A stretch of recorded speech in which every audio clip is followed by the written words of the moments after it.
got a comic book here.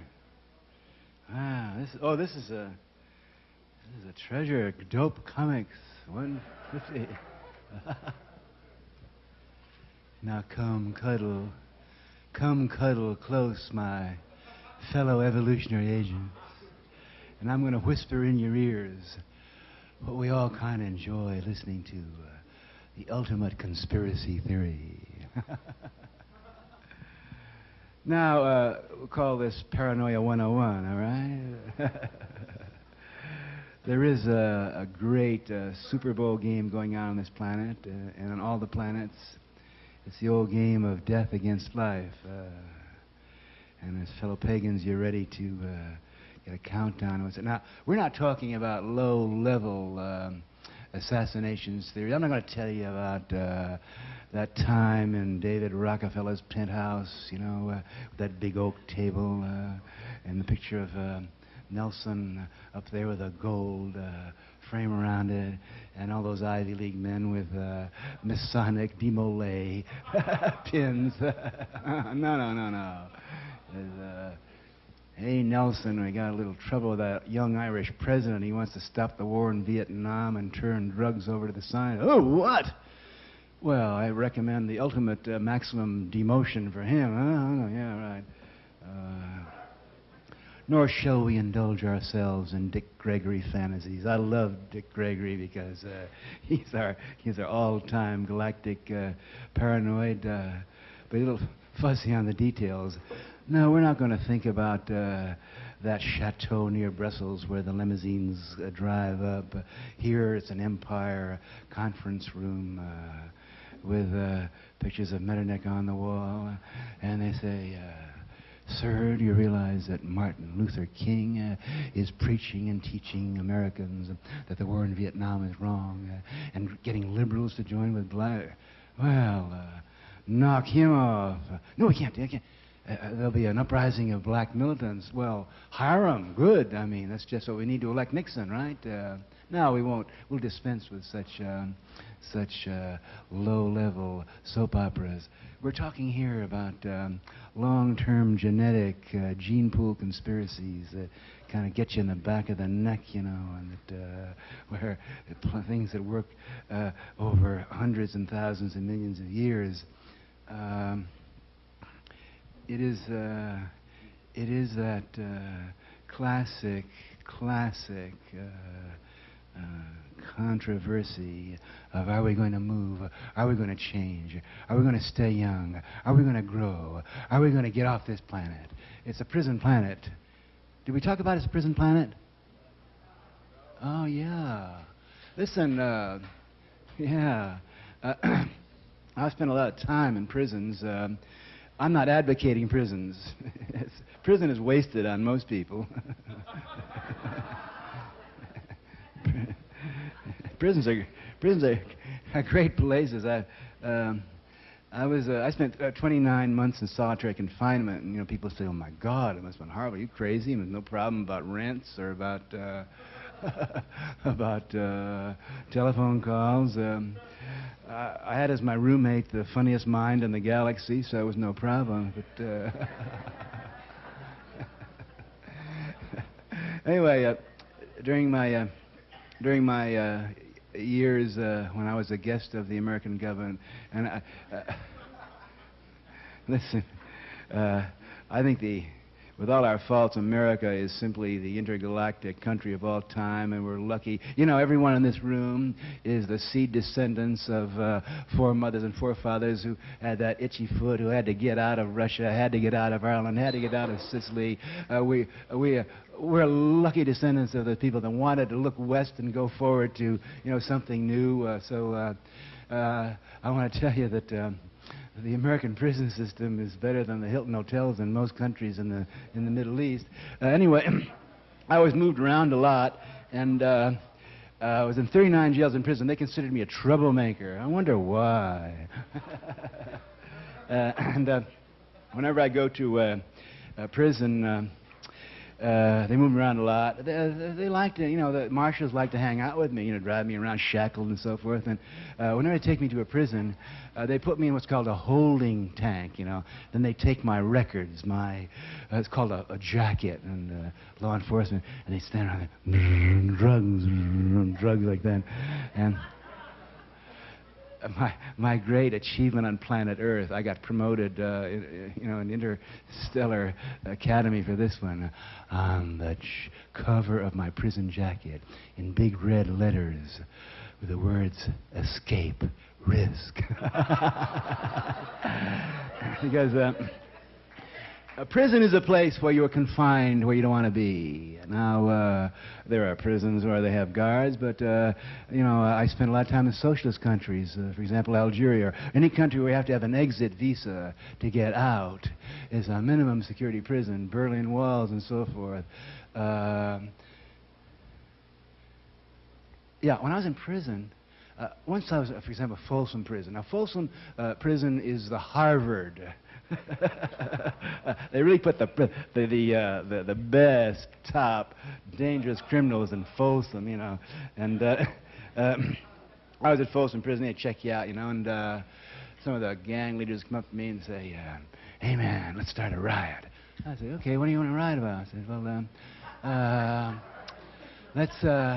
let's riot about better food in the mess hall." Fuck off, man. Well, let's have a strike. Okay, let's have a strike. What are you going to strike about? Let's strike for better movies on Saturday night. Are you crazy? Listen, show me a wall. Show me a window. We'll dig.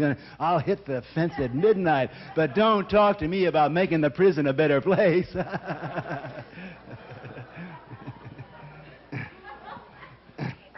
So it's interesting, that the way to get off this planet, which is a prison, you have to be smart enough. You have to be intelligent enough. You have to get a team together to make the break. And in order to do it, you have to have escape velocity. So, I'm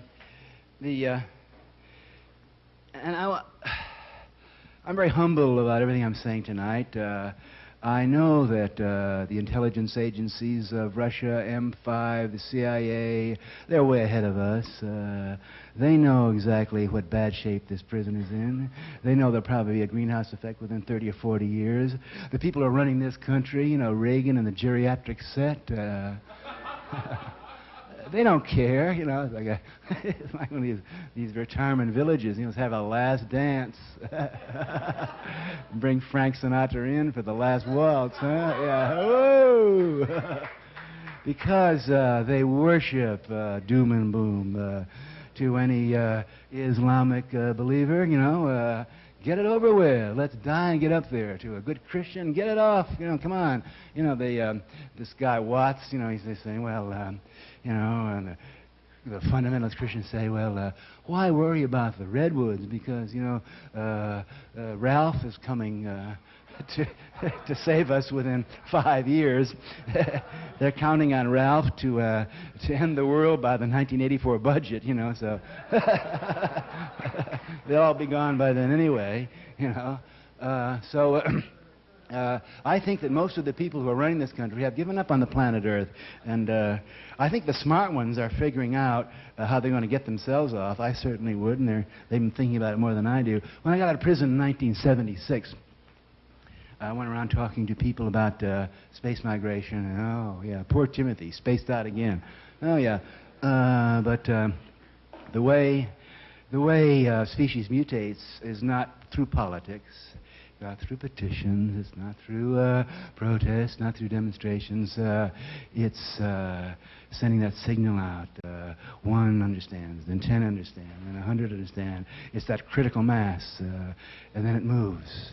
Now, it's very interesting what's happened in the space program. About 5 years ago, in our innocence, the space shuttle. Remember, they were selling space on that shuttle. High school kids could pay $1,000 and take their little experiments up there. It was an interesting time in those innocent days when they were actually giving reserved tickets for the first space shuttle for passengers. And interesting, three men had a priority list. The number one was a 90-year-old man named Lowell Thomas. You know, he was a great tripper in his own. How about a round of applause for Lowell Thomas? Right. The second was Walter Cronkite, who's in his 60s, and then Hugh Downs, who runs the geriatric program. And so that's good. That's good. That's good. But there's no more talk about that now because the military's taken over the space shuttle. Because the military knows that who controls space controls the planet Earth.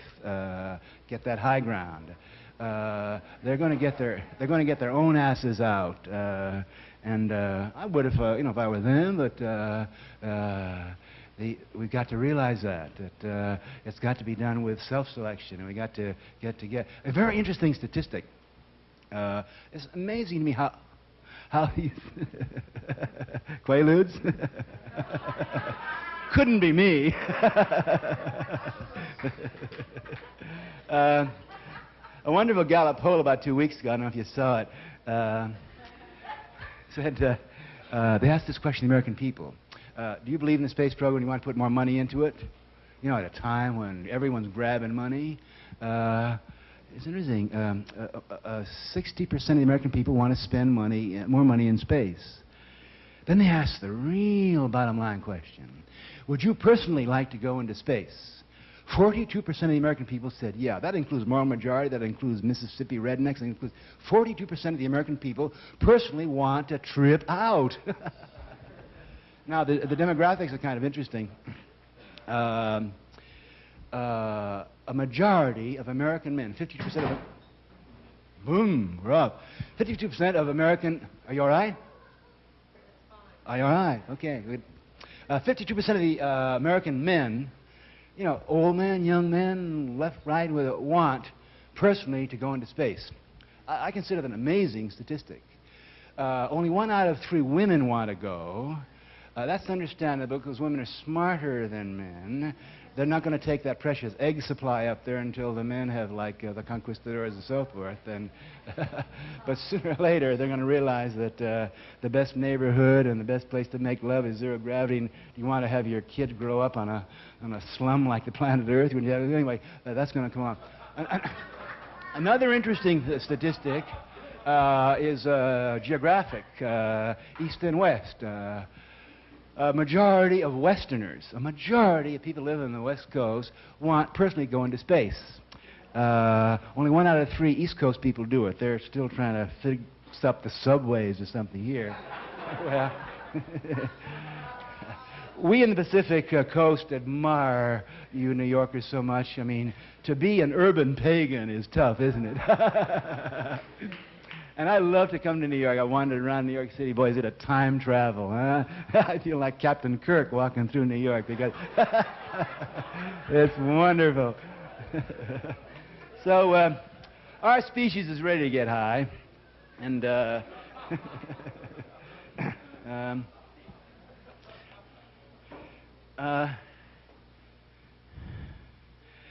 space,